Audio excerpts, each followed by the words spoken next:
বন্ধুরা, আজকে আমি চলে আসলাম পটলের দুর্দান্ত স্বাদের দারুণ একটা নিরামিষ রেসিপি নিয়ে। এই গরমে এই রেসিপিটা দারুণভাবে জমে যাবে।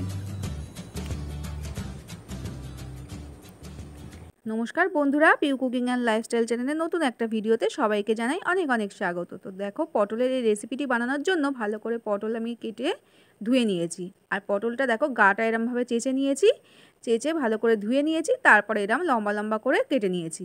একটা পটলকে 4 টুকরো করে নিয়েছি লম্বা করে। আর দেখো, আলুও ওরকমভাবে লম্বা লম্বা করে কেটে নিয়েছি। তারপর দেখো, এদিকে আমি কড়াই বসিয়ে দিয়েছি, কড়াইতে দিয়ে দিয়েছি সর্ষের তেল। তো সর্ষের তেলটা দেওয়ার পর আমি এখানে বড়ি দিয়ে দিয়েছি, বিউলির ডালের বড়ি নিয়েছি। তো বড়িটা ভেজে নিচ্ছি। আর গ্যাসের ফ্লেমটা একটু হাইতে রেখে বড়িগুলো ভাজবে, দেখবে সুন্দরভাবে ভাজাও হবে আর তেল কিন্তু বেশি টানবে না। তো দেখো, বড়ি আমার ভাজা হয়ে গেল, তেল কিন্তু থেকে গেল।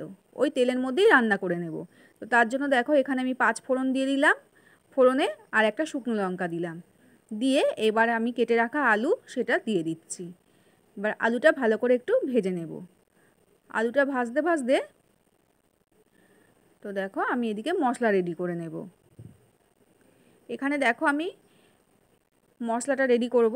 তার জন্য 1 চামচ আমি এখানে নিলাম সাদা তিল, আর নিলাম দেখো হাফ চামচ সাদা সর্ষে, আর 1 চামচ কালো সর্ষে, আর নিয়েছি দেখো কিছুটা বাদাম, চিনে বাদাম এখানে রোস্ট করা ছিল, সেটাই আমি খোসাটা ভালো করে ছাড়িয়ে নিয়েছি। নিয়ে এখানে একটু বাদাম নিয়ে নিলাম, আর নিলাম দুটো কাঁচা লঙ্কা। এবার ওটা ভালো করে পেস্ট করে নিতে হবে। তোমরা চাইলে মিক্সিতে পেস্ট করতে পারো, আমি শিলনোড়াতেই পেস্ট করে নেব। আর এদিকে দেখো, আলুটা ভাজতে ভাজতে আলুটা একটু ভাজা হয়ে গেছে, এর মধ্যে আমি কেটে রাখা পটলটাও দিয়ে দিলাম। তো আলু পটল ভালো করে একসঙ্গে ভাজা করে নেব। তো দেখো, কিছুক্ষণ একটু আলু পটলটা নাড়াচাড়া করার পর আমি এখানে একটা টমেটো নিয়েছি, সেই টমেটোটাও দিয়ে দিলাম, টুকরো টুকরো করে কেটে নিয়েছিলাম। তো টমেটোটাও দিয়ে দিলাম। টমেটোটা দিয়ে দেওয়ার পর আমি এখানে দিয়ে দিলাম হলুদ গুঁড়ো, হলুদ আর নুন। এখানে পরিমাণ মতো নুন আর হলুদটা দিয়ে দিলাম। দিয়ে এবার ভালো করে একটু নাড়াচাড়া করব, এতে করে টমেটোটাও খুব সুন্দরভাবে নরম হয়ে যাবে। আর এদিকে আমি ততক্ষণ মশলাটা বেটে নেব। এটা ভাজা হতে থাক, আর এদিকে আমি মশলাটা বেটে নেব। এইভাবে একবার পটলের এই রেসিপিটি বানিয়ে দেখো বন্ধুরা, দারুণ টেস্টি হয় খেতে। আর দেখো, এখানে আমি দিয়ে দিলাম অল্প একটু, মানে 1 চামচ মতো কাশ্মীরি লঙ্কার গুঁড়ো। এটা ঝাল লঙ্কার গুঁড়ো নয়, কাশ্মীরি লঙ্কার গুঁড়ো, কালারের জন্য দিলাম। তোমরা চাইলে এটা স্কিপ করতে পারো। এই দেখো, আমার মশলাটা বাটা হয়ে গেছে। তো এবার আমি মশলাটা এখানে অ্যাড করে দিলাম।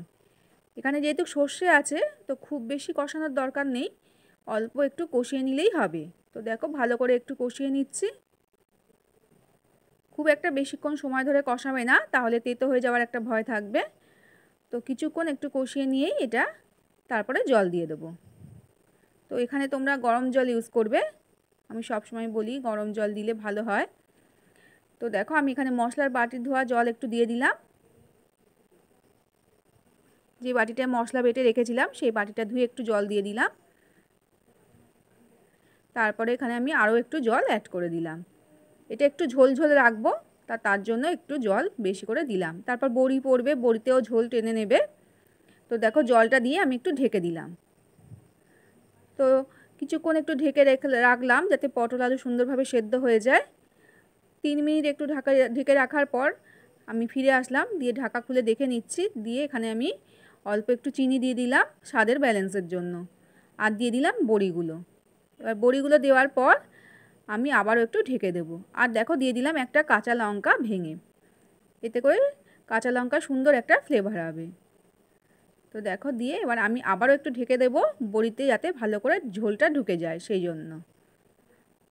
তো দেখো, কিছুক্ষণ ঢেকে রাখার পর আমি আবারও ফিরে আসলাম। এবার খুলে দেখে নিচ্ছি, রেসিপি আমার একদম রেডি হয়ে গেছে। সবার শেষে আমি এখানে একটু ধনেপাতা কুচো ছড়িয়ে দেবো, ব্যাস একদম রেডি। দারুণভাবে জমে যাবে, এই ধনেপাতা দিয়ে দেবে ওপর থেকে, আর কিচ্ছু লাগবে না। আমার আজকের রেসিপি যদি তোমাদের ভালো লাগে বন্ধুরা, আর যদি তোমরা ইউটিউব থেকে দেখে থাকো, তাহলে অবশ্যই আমার চ্যানেলটিকে সাবস্ক্রাইব করে নেওয়ার অনুরোধ রইল। পাশে থাকা বেল আইকনটা অবশ্যই প্রেস করে দিও, একটা লাইক করতে ভুলো না কিন্তু। আর ভিডিও ভালো লাগলে সবার সাথে শেয়ার করে দিও। আর আমার ফেসবুক বন্ধুরা, তোমরা যদি আজকের ভিডিওটা আমার দেখে থাকো, তাহলে অবশ্যই আমার প্রোফাইলটিকে ফলো করে নিও, আর একটা লাইক তোমরাও করে দিও। তো দেখো, আমার রেসিপি একদম রেডি। সার্ভ করার জন্য আমি একটু স্ট্যান্ডিং টাইমে রেখে দিয়েছিলাম, তারপরে সার্ভ করে দিচ্ছি। তো দেখো আমি একটা বলে সার্ভ করে নিচ্ছি। গরম গরম ভাতে এটা জাস্ট জমে যাবে। তো একবার হলেও তোমরা এই রেসিপিটা বাড়িতে ট্রাই করো আর আমাকে বলো তোমাদের কেমন লাগলো। তো দেখো একদম রেডি, সার্ভ করে দিলাম।